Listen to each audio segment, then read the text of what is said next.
Thank you, Brittany. I'm happy to be able to present to your group. I think when we were working on this research, I think that this was a target audience for us to be able to kind of analyze the data that you all are creating really each day. And so happy to be here. Should I go ahead and start to share screen? New Yeah, diagram? Octavia is going to screen share for us. We will have time for questions and answers later on. And Octavia has explained to me that she'd really like to hear, what you as real estate practitioners are finding in the market. If some of these findings hold true for you when you're out there working with clients who are maybe, trying to buy a home in Philadelphia, and see kind of what rings true. So yeah, go ahead, Octavia, where we can see your screen just fine. Awesome, perfect. So Pew analyzed about 700,000 single family home sales using the city's real estate transfer data set. That was the basis of our analysis. As Brittany mentioned before, we just released two reports, really. One big report, which is going to be the primary focus of this presentation, and then a shorter brief that really kind of gets into investors in the city of Philadelphia. And so we were looking at single family home sales. We got the data by looking at the Department of Records transfer data. And that data set includes sales. It also includes mortgage originations, or like not originations, but mortgage satisfactions, new mortgages being recorded. And we use that to really try to cobble together a picture of single family home sales in the city. We looked at a 20 plus 22-year time period, really because we were trying to understand how the city has changed when it comes to its real estate, when you're seeing all of these other visible changes in the city. We kind of knew that home prices were up, but we wanted to get a more nuanced picture of exactly what's going on. So based on the data that we use, which I understand is likely to be different than the data you're used to looking at, we found that there was an average of about 32,000 single family properties that go on sale each year, that change hands in Philadelphia each year. And about 61% of those, about 19,000, were arm's length transactions. And so those arm's length transactions, and you're going to see I'm kind of going to narrow down a little bit as we go through the analysis. But arm's length transactions were really the focus of this particular sale. I mean, not this particular sale, this particular analysis. So what we're showing here is a map of where in Philadelphia arm's length sales were concentrated over the course of the 20-year period. And it looks pretty familiar, places that you would think in Center City, South Philadelphia. That darkest color is showing where you have at least or more than 100 sales per 100 single family parcels. So really just trying to focus on where the sales were happening, but we use the rate basically to control for density and not having it look like all the activity was happening, for example, in South Philly, because you've got a lot of properties there. We wanted to normalize that. So you also see kind of going up sort of the riverside, Eastern North Philadelphia, we had a heavy concentration of sales over this time period. And what was a little surprising, but not altogether surprising to me, is that you see this deep concentration of sales in the lower Northeast in Philly.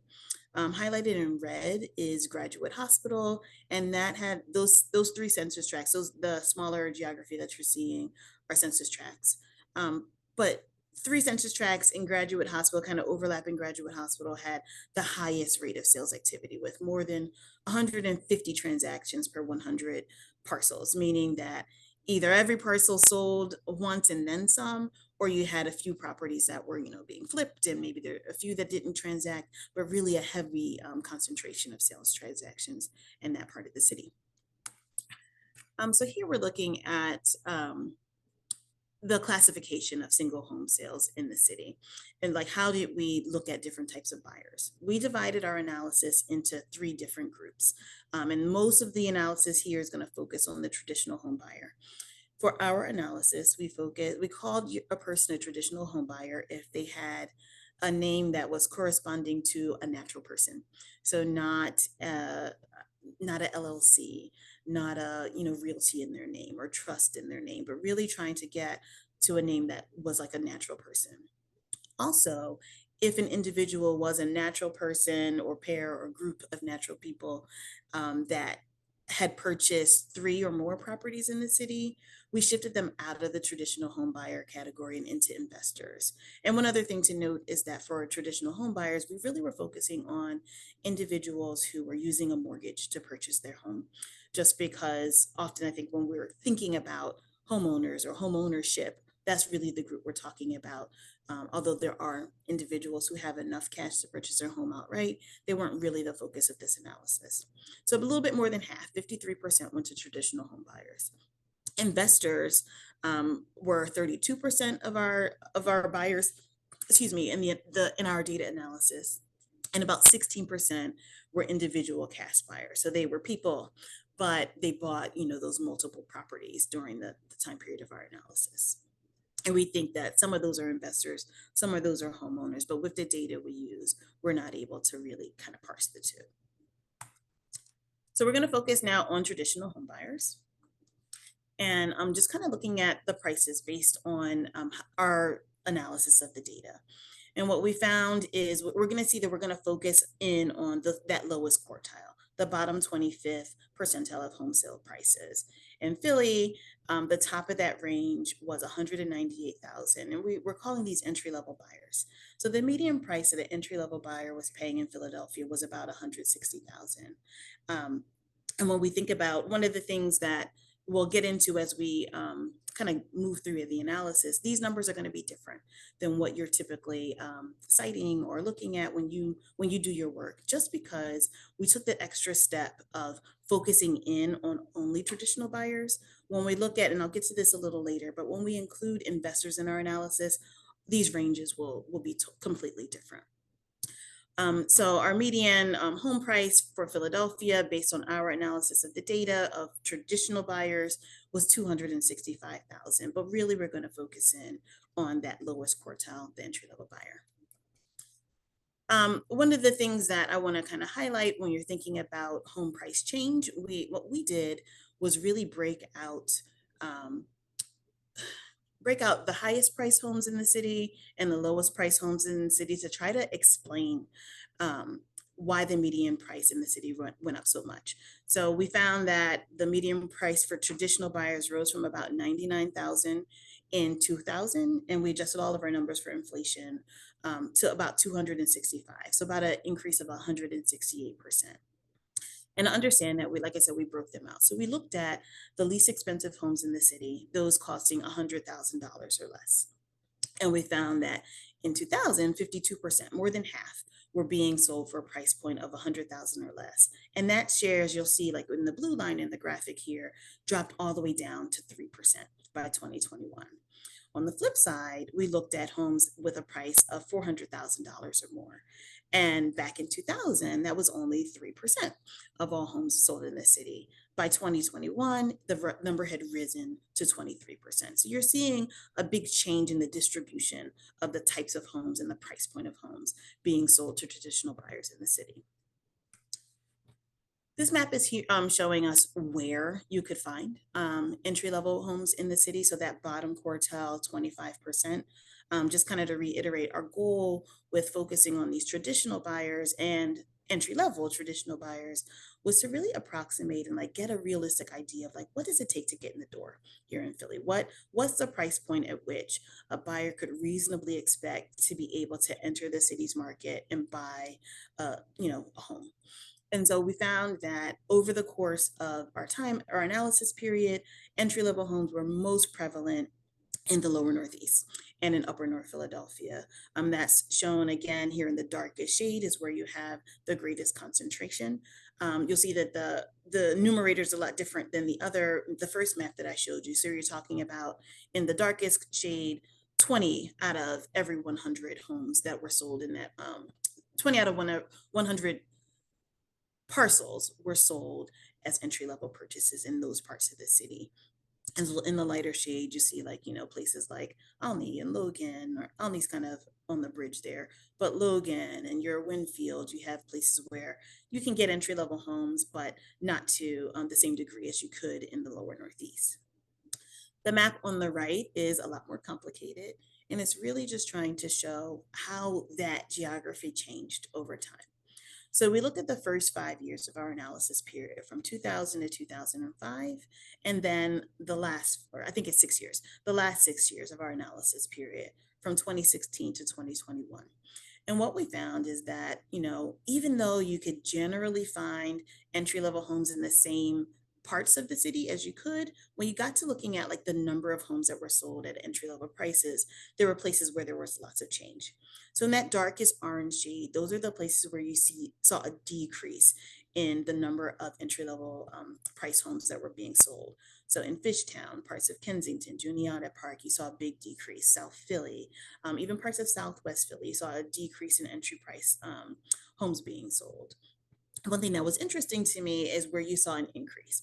So in the darkest shade of green, you're seeing in places like West Oak Lane, Oxford Circle, some other parts of kind of like Eastern Northeast Philadelphia, you're seeing an increase in the proportion of sales or in the number of sales that are being considered entry level. And I thought one thing that was interesting to me about that is that a lot of these areas where you're seeing this increase are places where we think of as being kind of middle, not entry, but or middle neighborhood, so to speak. And so that's one thing that stood out to me in the analysis.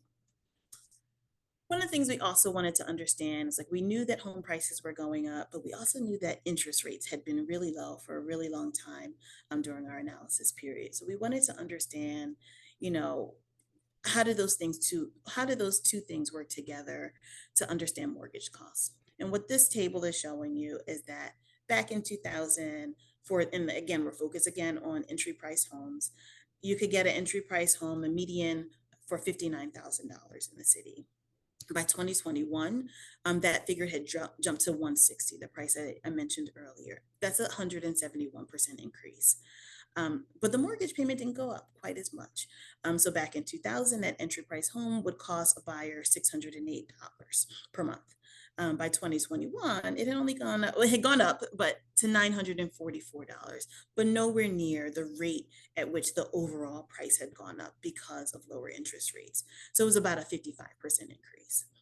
We also looked, since our analysis focused on 2021, we understood it's a little disconnected from what's happening in the market right now. And there's always a lag in the data, at least the data that we use. But we did look to see like how are rising rates impacting home prices today in Philadelphia, entry level home prices. And we found that home prices were responding to the interest rates going up. We found that the entry price home went down to 142,000 in those 2 years between 2021 and 2023. But the home price still went up. So you weren't able to complete, when I say the home price, I should say the mortgage payment still went up. So you're seeing that even as home prices are responding to the rising interest rates, individuals who are buying entry level homes were still paying more. So it's a decrease in affordability. So what does all this mean for the demographics of Philly home buyers? If you look in the report, we've got lots of detailed tables that kind of, if you like data, like I like data, you can kind of really get into and understand what's happening. But we really just are focusing on some of the top lines for this presentation. There's a lot of words on the page, but I'm just going to actually read these out just for me, they're pretty striking. So in 2000, low-income borrowers outnumbered high-income borrowers by a ratio of 2-1. By 2021, the number of high-income borrowers increased 86%. So a huge increase in the number of high-income borrowers. And they now outpace the number of low-income borrowers in the city. Households with incomes below $50,000, though, still remain the largest homeowning income group. So even though they're not borrowing at the same rate, low-income households are the largest group of homeowners that exist within the city of Philadelphia. One of the findings that was really striking for me is that the number of mortgages issued to Black households dropped 25% if you compare 2000 to 2021. And they're the only racial or ethnic group to have fewer mortgages originated in 2021 than they had in 2000. And we also saw that homeownership dropped 5 percentage points for this group. The number of mortgages issued to white borrowers increased a bit, 8%. But the home ownership rate for white households declined by 9 percentage points. And I think there's larger population factors that are at play there. We also saw a significant decrease in the number of white households living in the city. The kind of our silver lining to what maybe not bad news, but to the challenges in terms of access to the market. The silver lining for me is when you look at Asian and Hispanic borrowers. We saw the number of Asian borrowers increase 157%, which to me is like a shocking number. Um, and if you flip over to their home ownership rate, it increased 238%, and 48% more Hispanic borrowers received loans in 2021 compared to 2000, and their home ownership rate rose 105%. So these are still small groups of homeowners in the city. Most of the homeowners in the city are Black households or white households, but you're seeing this tremendous growth in these groups. And just one thing to highlight is they're the only two that didn't see a decline during the Great Recession, and they continue to experience growth in the years that followed. So now we're gonna kind of shift to investor buyers. And this was the piece that, as we were doing the work, you saw we kind of pulled out investors from everyone else to kind of isolate investors from traditional buyers and really just try to understand them. One of the things that we wanted to understand, and I'll get into it in a moment, was where they're operating. But just kind of reiterating, if I didn't say it loud enough in the beginning, and this is kind of a repeat of that first um, donut chart from the first slide or a couple of slides ago. Investors accounted for at least 32% of sales in the city from 2000 to 2021. And I always say at least because that orange slice, that the individual cash buyers, we're pretty sure a lot of them are investors. And you'll see why when we get to the next slide. We know that many of them are homeowners who have the ability to kind of pull out cash to purchase a home, whether they're buying it completely outright or buying it outright with the intention to do rehabilitation. But we do think that a significant number of those individual cash buyers are investors. So at least a third of the city's home sales are going to investors. And one thing that's really interesting about them is that they make the city's housing seem more affordable than it really is. So in 2021, the median home sales price, according to the data that we examined, was about $208,000 for all arm's length sales. So everyone in that, the larger group, not just traditional buyers. But if you look at traditional buyers, it goes up to 265,000. And it's going up after you're removing those investor buyers and those individual cash buyers. And you see that investors are paying way less for the homes that they purchase. They're spending a median of $100,000 for homes that they purchase. So there's a really significant price differential between these two different types of buyers, and they're operating in different neighborhoods.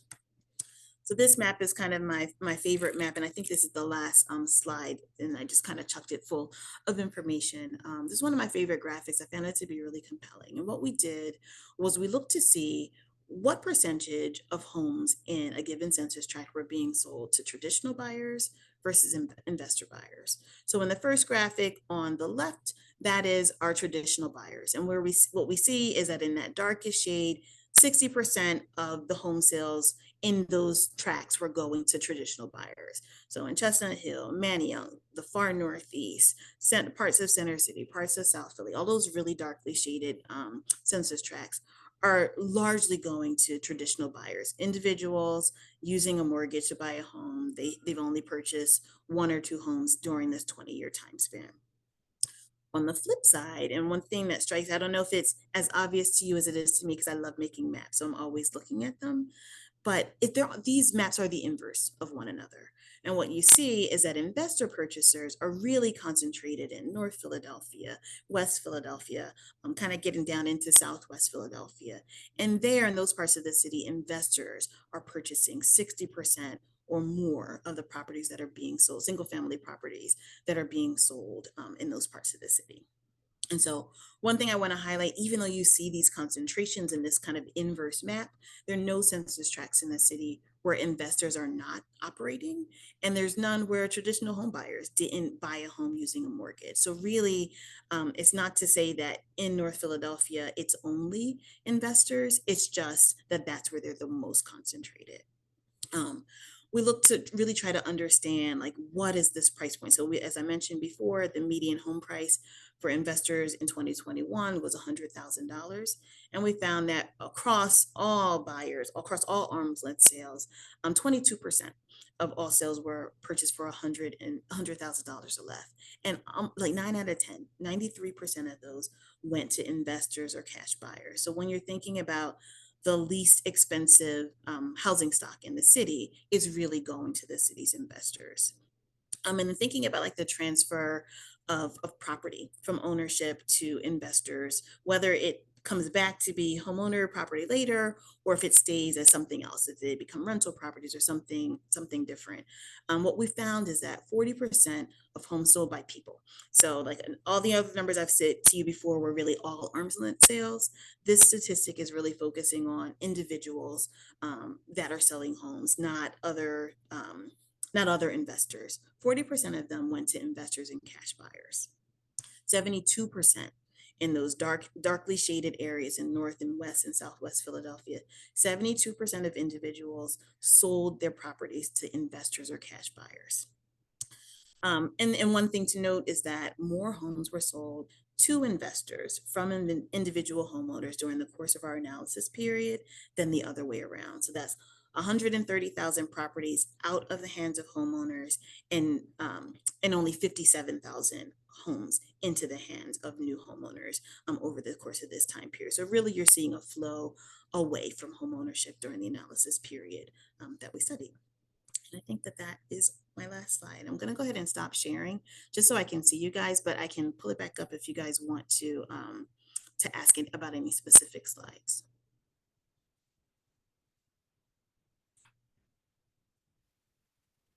Does anyone have any questions or anything that they would like to, ask? Oh, I see. Annette? Yes, good afternoon, everyone, and thank you for the presentation. I was curious in terms of the Asian and the Latino community, what do you think is encouraging more home ownership? Is it the type of employments that they have? What is, increasing their home ownership abilities? So for this analysis, we didn't dig deeper. But one of the things that we do know is that we're seeing increases in immigration in those groups. And so it may be that the groups, the individuals that are coming here are maybe different than the individuals that have been living here. I'm not really sure, but we definitely are seeing increases in population, increases in immigration among Asian and Hispanic households in the city overall. Yeah, I'd be curious to know about the income, like what are the demographics? What type of employment? Is it the biosciences? What exactly is it? And then when it pertains to the Latinos, is that also the immigration Yeah, that's applying to we that were group seeing as the well? same thing. Yeah, Pew recently released a report that's focused on immigration, and that was one of the things that that was highlighted. So we're seeing increases in people coming from Asian countries and from I think specifically, don't get me, this is not my research, so I could get this wrong, but I think specifically from the DR, we're seeing a lot of people coming in. Okay. Thank you very much. Octavia, did you have any analysis or is this in future plans to know what happens with those investor purchase properties? Are they held by the investors? Are they flipped? Do they become rental? Or do we don't have any data or analysis on that yet? So we haven't done any analysis on that to date. We don't currently have a plan to look into it. I know that there are other folks who are really trying to understand this investor question. So I think that we'll see something come out. What we do know is that the data is available to do that analysis. It's just a lot of data wrangling, to be honest with you. Just to be able to identify a property that got a mortgage requires a lot of data manipulation. And so it's just depending on who's going to pick up that mantle. But one of the things that we see is in like that last stat that I shared, if you are seeing 130,000 properties being sold to investors and only 57,000 being sold from investors to homeowners, I think that it's likely that homes are not turning right back around to become home ownership. It's just that we didn't do the specific, this is what percentage are flipped or what percentage are held, which percentage are becoming rental. Alexander, it looks like you have your hand raised. Yes, I do. When I ride around certain neighborhoods, I'm seeing a lot of empty lots and mainly North Philly, mainly Kensington area. And I'm seeing new construction. And then in the process of new construction, they reevaluate and then the taxes are raised. Now, are these new construction affordable for the people that live in that neighborhood, or are they just basically, having to move because of the fact that when their properties are recessed or their family properties are recessed, the taxes go up. They just can't afford to live there or even buy, period. So we didn't look at new construction and their impact for this particular analysis. I know that that we have seen development of, expensive housing, like going back to that first graphic where you're seeing like that X. That was my first favorite graphic before I made the maps. But like you're really seeing an increase in these properties that are being sold for $400,000 or more, and I'm certain that that new construction accounts for a significant portion of that. Deborah Turner, you have your hand raised. If you want to unmute yourself. Yeah, hi. Thanks for this presentation. It's been a challenge to keep track of all the funding programs to help, especially first-time home buyers purchase a home. Is this gonna be sort of tracked with the findings at all? Just when some of those programs started, the proliferation of them, and has that changed the numbers at all that you presented today? So none of that was included in this particular analysis. I think it's our hope that, folks like you, certainly folks who are involved with creating programs, kind of use this research to get an understanding of what's happening in the market. But we didn't look at like funding sources. We really just wanted to know what's being sold, where, to the extent that we could understand it, to whom. And how does that change the demographics of the city's overall homeownership pie? But and, as you state, there's lots of things to think about when you're understanding this topic. This was kind of our slice of contribution. Okay, thank you. Mhm. Did we have any sort of indication as to when we saw the decreases in the Black home ownership rate? Was it towards the end of the reporting years that you looked at, or was that kind of a trajectory over time? So we just looked at the census years, so the full census years. So we looked at 2010, and what we were seeing it, basically in the aftermath of the Great Recession, you saw a big drop, and we saw it across the board. I want to say across the board, but that's not true.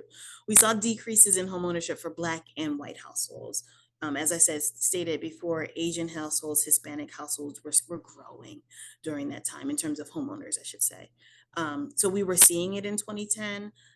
Based on the data that we use, we can't like pick a year, but it's not like this just began to happen in Philadelphia. It's been at least a decade. One of the other, oh, we have Wilhelmina. You're muted, Did you? Wilhelmina.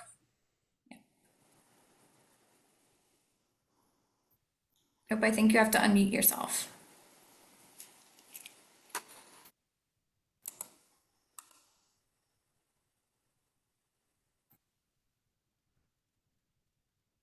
Can you hear me? Yep. There you are. Okay. I just wanted to know, as far as the Asian uh, population and the Latinos, or are these homes, or are these homes and businesses? Are these mixed use buildings? Because I've seen a lot of Asian and Hispanic stores pop up in predominantly Black neighborhoods. They live there, but it's a business. And are you looking at that as well as the increase in these two groups? So we did our best to filter our analysis to just single family homes.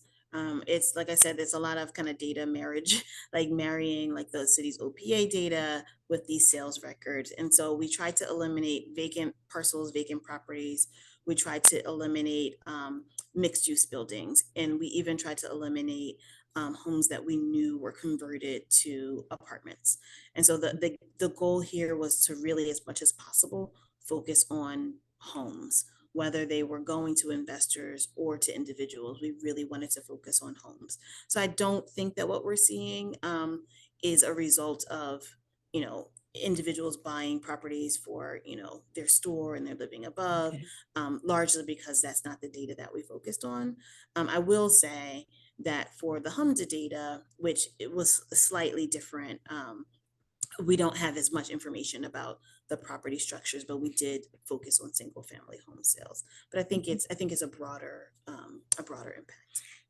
Okay, thank you. You know, one of the other questions that I had for you, Octavia, is when we're talking about housing affordability as a national, crisis at this point, a lot of real estate practitioners seem to point to obviously the high interest rates right now, compared to the sale price that we're seeing. But in terms of a supply issue, is there anything in this report that kind of looks at the overall housing supply as a concern for housing affordability in Philadelphia?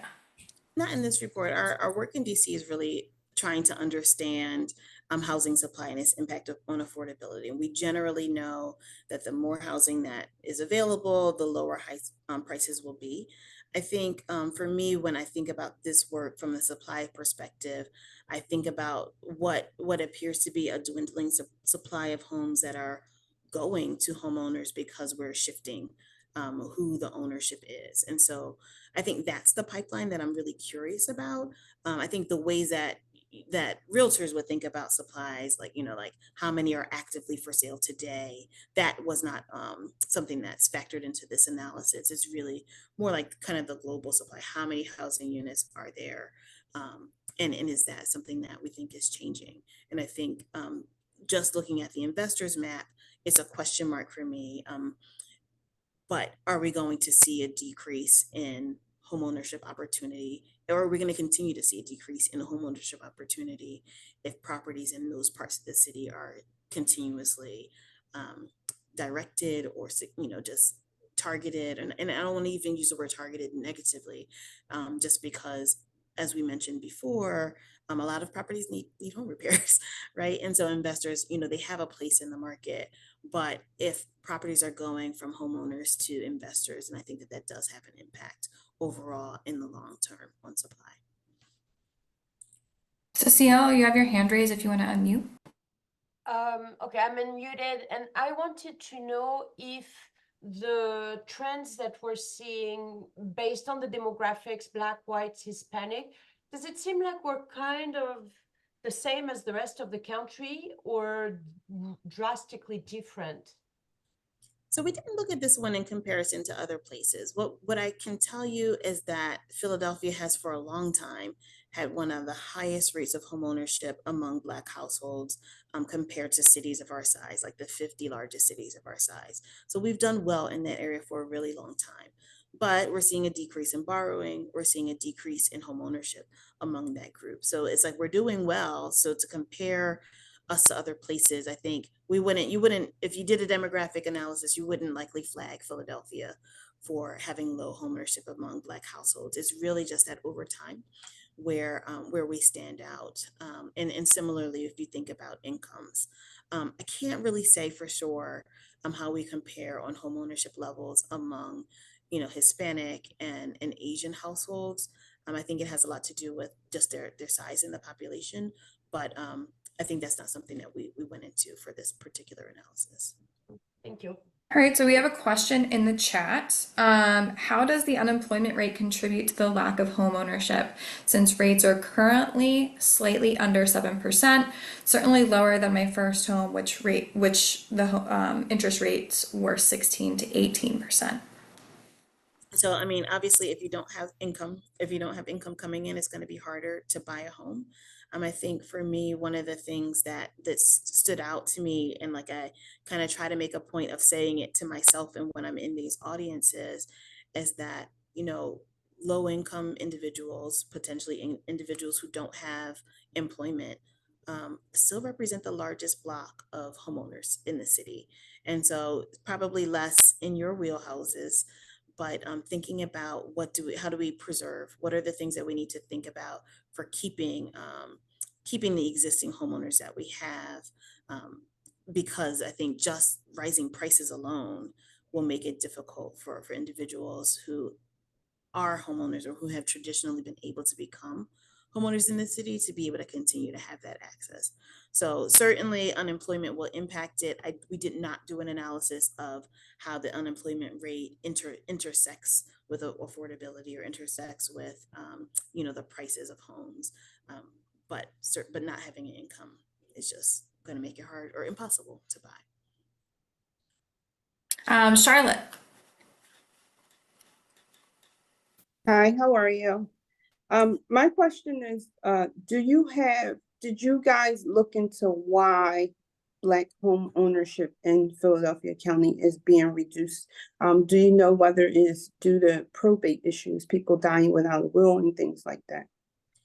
We don't know. I think that the decrease in borrowing certainly is a concern. I do think that issues like tangled title, just an aging of our homeowner, I think there's a lot of factors at play. But this analysis was not one to really understand those dynamics. It was really just to state that, I think just to raise the flag that we are indeed seeing a decrease in that area. And for me, I think we did an analysis on tangled titles and like their impact on the ability to kind of retain homeownership, transfer homeownership to heirs. So that's really important work and really important to understand. But for this analysis, the thing that really stood out is that Black households are not purchasing homes at the rate that they were 20 years ago in the city. And so that's going to have an impact on those numbers. But certainly, because we have had this historic high home ownership, if you want to see home ownership rates for Black households remain high or not dip lower than it's already dipping, then you do need to think about home ownership preservation and passing properties down. All right, so we have a question, more technical. How are you able to obtain the information to distinguish between the different racial classification groups? So a little kind of, where does your data come from? So we actually used 3 data sources for this analysis. I wish that there was a way to like house by house understand, the racial or income characteristics of buyers, but that does not exist. Probably a good thing for privacy reasons. For our demographic data, we looked at the census. When we were thinking about home ownership, for home purchasing demographics, we looked at HMDA. And so we took the racial classifications directly from those sources, which is self-reported by individual home buyers or by census takers. None of that, we don't have a way to connect that to the data that we use for the city to understand sales. All right. Annette, it looks like you have your hand raised. Yes, Megan. In regards to income, so if we were to Google Philadelphia, I think the last time I saw it indicated $55,000. And I was wondering if that has an impact in terms of the Black community being able to purchase due to the low salaries in Philadelphia. Yeah, I mean, I would suspect that income is a big driver. And one of the things that we found is that like incomes rose 10%, mortgage costs rose 55%, if you're just looking at 2021. And so that disconnect, I think, is a part of what's going to impact people's ability to purchase homes. That's not to even look at the incomes for Black households, which we know are going to be lower than the citywide medians. Yeah, I think this report for me really helped to highlight the home ownership for first-time home buyers, especially in Philadelphia, especially when you're competing more so than you might see with other cities of our size against cash buyers and investors. I think that's kind of like a very interesting point that was really highlighted in this report, and it definitely makes me think, across the board, first-time homebuyers are in a really difficult situation right now, but how do they overcome that competition moving forward in Philadelphia? For you, Octavia, does Pew do any sort of policy advising on this, these types of issues moving forward? So we have no, we do not have like a policy agenda related to this particular topic. We always, well, not always, but often we start with just really trying to understand the state of the field. And that's what this piece of work was. I think that, our unit, Philadelphia Research and Policy Initiative, is increasingly becoming involved with trying to influence, decision makers in the city. I think for a long time it was like we do research and hope that you do something with it. Now we're being a little bit more affirmative at the moment.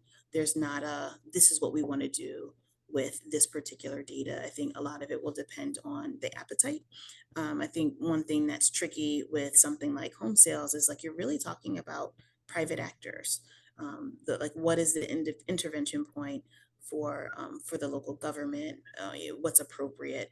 I think those are bigger questions. So when we were doing this analysis, there was a little bit of pause and saying like, is this the right place? Because our typical audience, if we're talking about, tax policy and understanding tech, then we know who the audience is and who the actors are. With this one, it was a little trickier. So for now, no policy agenda related to this. Really prioritizing getting the information out, but that's not to say that there won't be a point at which we chime in with an opinion on, hey, this is what we think you should do. Okay. I think we can do, two more questions if we have it, but it looks like Annette, you have your hand raised. Just as per the comment that was made regarding taxes, maybe if it hasn't been put on the table yet, those homeowners may be given some kind of tax incentive so that the people who are in the lower income bracket do not get outbidded by an investor. Maybe that would be a consideration for a seller to not just go after the cash. I mean, at the end of the day, everybody wants an easy transaction. You mentioned cash, okay. So the consciousness may not be there for whatever the person's reasons are. And I'm just wondering if anything like that has been brought to the table. Maybe that could incentivize and help those who are more disenfranchised become homeowners. I think one of the things that was really interesting, like I expected with this analysis to find that investors and home buyers were like competing. And I couldn't, with the data that we use and the tools that we use, we didn't really find that. We found that homeowners were just operating, or, home buyers were operating at a different price point. Where that, like what drives the disconnect is a question part. Like obviously, investors are going to have the competitive advantage, but they're the ones who are buying the lowest cost homes. Traditional buyers are not buying the lowest cost homes. And so there's like no, like if there had been like a gap of like investors are paying 10% less, then that would feel to me like, okay, they're winning the bidding war. But that's not what we saw. We saw this huge gap. And that's across geography, where investors are paying a really low price, traditional buyers paying a much higher price. I do think though, thinking about the relationship between sellers and like how to facilitate their ability to sell to homeowners, to make their properties ready. I think there's lots of things to explore in that space. I do think that like the data is showing that there's a disconnect, that buyers in places that we already kind of know have experienced generations of disinvestment are ending up selling their properties to investments. I think there's something to unpack there, but it's not quite as simple as I initially thought. Like when I looked at like West Oak Lane, and it's like often they're just buying buying a different product. And I don't know if that happens at the consumer level. I'm only interested in certain types of properties. If it happens at like the realtor level, if it happens at the lender level, I really don't know.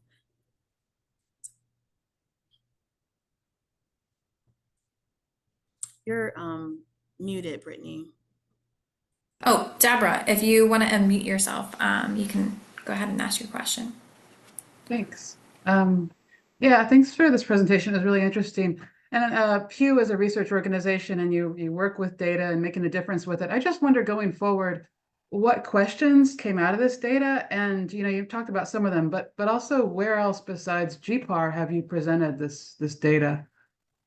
So we're going to be presenting tomorrow to the design advocacy group. We've presented kind of before the data came out. We presented to city council staffers. We pretty much, if you call us, we will present. We also will be presenting to there's a housing security working group that we're going to be presenting with that includes a lot of public stakeholders. And then we've done a little bit of press on it.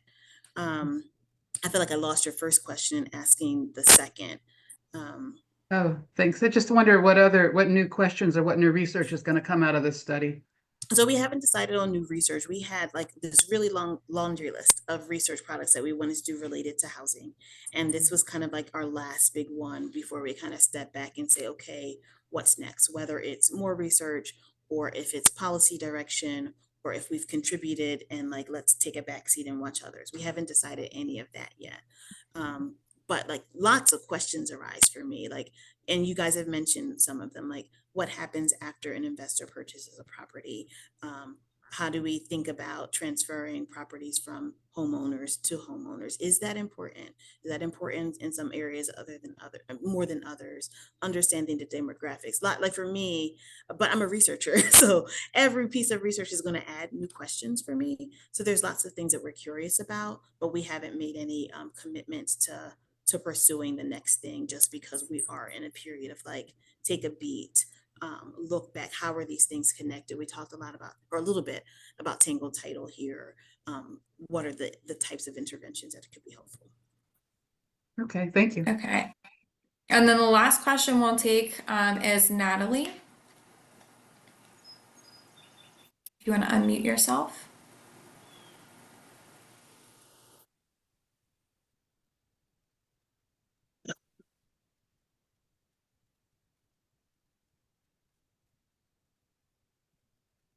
Are you there? Natalie, do you have a question?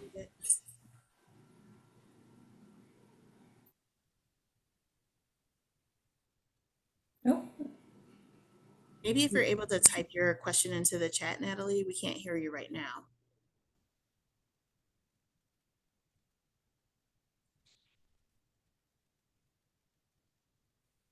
Okay. Well, if we don't hear from Natalie, I just want to thank you so much again, Octavia, for taking the time to do this presentation. And I know you said that you use a lot of public records data and census data to kind of form your reports. But like I said before, if there's anything that we can do using our data methods or databases, including RPR or the MLS, to kind of give you a fresh perspective of what's happening in real time, please don't hesitate to reach out. We're happy to help. Absolutely. And thank you guys so much. Hosting me here. All right. Thanks, everyone. Have a great afternoon. Thank you. Bye.